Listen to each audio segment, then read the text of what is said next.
Part 1. Every morning, 13-year-old David stood beside the busy city road selling bottled water. His clothes were old, his shoes were torn, and his small wooden table had seen better days. But David never complained. He lived with his grandmother in a tiny rented room. His parents had died when he was very young, so his grandmother was the only family he had left. One morning, while David was arranging bottles on his table, he noticed a black luxury car stopping across the street. A well-dressed businessman stepped out while speaking urgently on his phone. He looked worried. Without noticing, a large black bag fell from his car. The businessman drove away. David saw the bag lying beside the road. He walked toward it. When he opened it, his eyes widened. There was more money inside than he had ever seen in his entire life.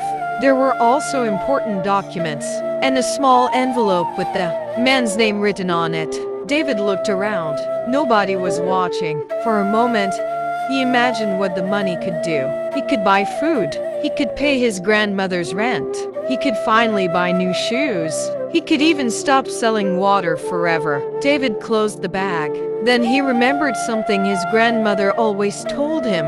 "My child, having little does not mean you should have little character." David looked toward the road where the businessman had disappeared. He picked up the bag and ran, but he had no idea where the man had gone. For the next several hours, David searched. He asked shop owners. He asked security guards. He even walked into nearby offices asking if anyone knew the businessman. Nobody could help him. As evening approached, David returned home with the bag still in his hands. His grandmother looked at him. "David, what is that?" He placed the bag on the table. When she saw what was inside, she became silent. Then she looked at her grandson. "You know what you have to do." David nodded. The next morning, he returned to the place where he had found the bag, and there, something unexpected happened. A convoy of luxury vehicles suddenly stopped in front of him.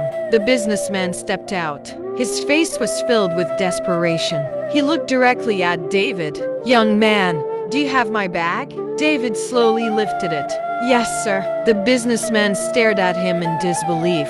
Then he asked a question that would change David's life forever. "Why didn't you keep it?" David smiled. "My grandmother taught me that doing the right thing is worth more than money." The businessman couldn't speak. He simply stood there with tears in his eyes, because he had lost his money before, but he had never expected to find something far more valuable. To be continued.